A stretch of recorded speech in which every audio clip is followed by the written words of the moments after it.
La chasse est ouverte, acte 1. Si tu penses que les billéistes sont sereins en ce moment, si tu penses qu'ils sont tranquilles et qu'ils dorment sur leurs deux oreilles en paix et sans se soucier du lendemain, tu te trompes lourdement. Mais alors, lourdement. Ils sont incertains, c'est un mur, c'est flot devant. Ils ont peur et ils ne savent pas ce qui va se passer. La seule chose qu'ils savent, c'est que l'année sera longue, très longue. L'année sera très longue. Ils ont peur de vous là-bas sur le terrain, ils ont peur de nous ici dans la diaspora. Vous pouvez être certain que la boule qu'ils ont dans le ventre est encore plus dense que la nôtre, la boule de crainte, la bulle de peur. Eux, ils comptent sur la police pour arrêter, intimider, brimer et tuer leurs compatriotes le jour fatidique, parce que c'est leur seul espoir, c'est le joker absolu. Alors que nous, depuis la campagne de 2018 à nos jours, nous n'avons jamais compté que sur nous-mêmes. Nous sommes notre propre police, notre propre armée, nos propres avocats, jusqu'à ce que l'armée et la police de Biya reviennent à la raison et comprennent le vrai sens du combat que nous menons, la haine des injustices, jusqu'à ce qu'elles le comprennent et qu'elles se rallient au peuple, enfin, comme l'ont fait leurs cousines maliennes, tunisiennes, burkinabé, etc. Car on dit « Vox Populi, Vox Dei », la voix du peuple et la voix de Dieu, voix populaire, voix divine. En tout cas, les patriotes en cuisse d'abeilles qui s'agitent ça et là ne comptent pas sur eux-mêmes. Eux, ils sont 38 fois plus lâches et 2035 fois plus poltrons que nous. Soyez tranquilles à ce niveau. Chacun de vous dit, tente un peu de venir ici au pays et on voit. Ou pour vous qui êtes là-bas, venez marcher et alors on voit. Vous allez lire l'heure. Pourtant, eux-mêmes ne descendront jamais vous en empêcher. C'est curieux, n'est-ce pas? Est-ce que vous les avez aperçus le 26 janvier 2019 à Douala? Combien étaient-ils à Genève quelques mois plus tard pour empêcher l'assaut contre leur chef de gang, corrompu jusqu'à la moelle? Et lequel d'entre eux a empêché son rapatriement? Si tu as répondu à ces trois questions, alors tu as tout compris.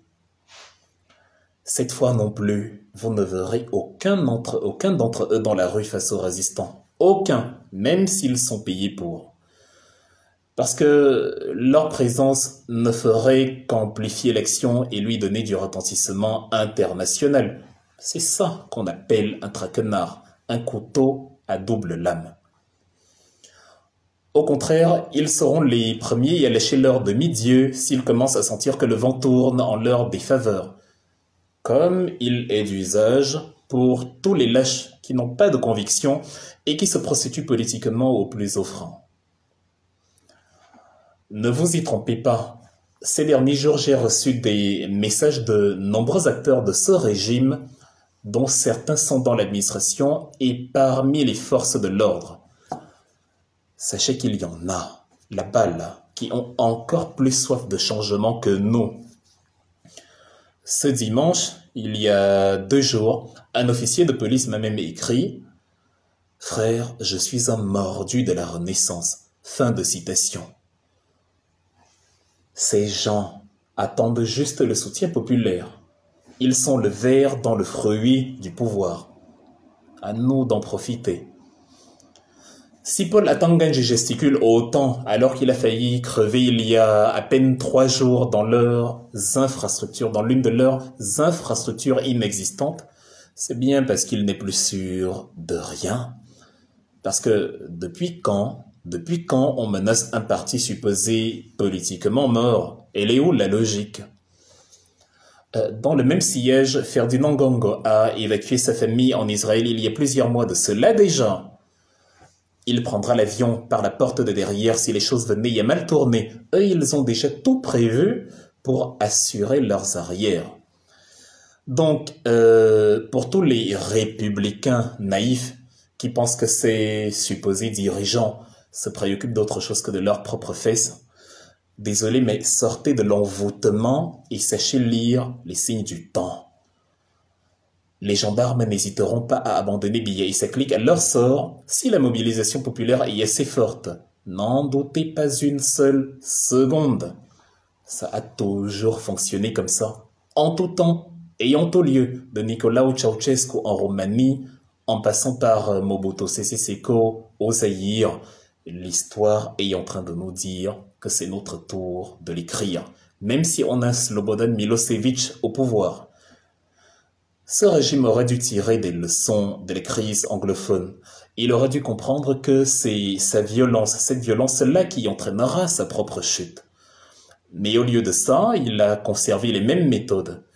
Il compte à nouveau sur la brutalité, la sauvagerie, pour espérer réduire au silence un peuple qui ne fait qu'exprimer son droit le plus basique, avoir un président normal. Parce que le fait est que Paul Biya n'est pas un président normal. Il incarne à lui tout seul le triple F, le fantomatique, la fainéantise, la fourberie. Mais puisque c'est un régime borné et mégalomane, ils n'ont pas compris que l'intimidation ne marche plus. Au contraire, à force d'en abuser bêtement pendant des mois, on a fini par s'y habituer.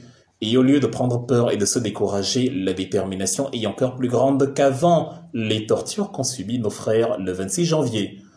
Si ce n'était pas le cas, nous n'aurions pas de nouvelles mobilisations et de grande envergure, aussi bien dans la diaspora qu'en terre camerounaise.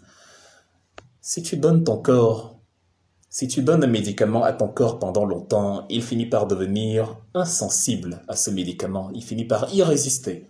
Et c'est bien de cela qu'il s'agit, la résistance.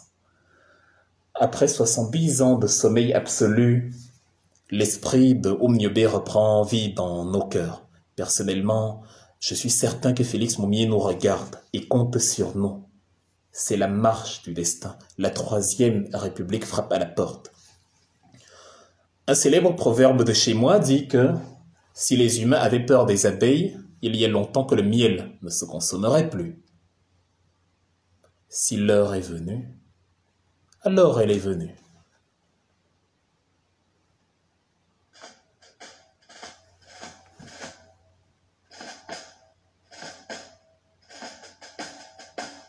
Des vallées, des boulevards, au plateau de la Tamawa, de Bamboutou, Sodiva, majestueux, le char des dieux. Écoute cette terre qui gronde, son espérance profonde, c'est le souffle de la renaissance du Cameroun.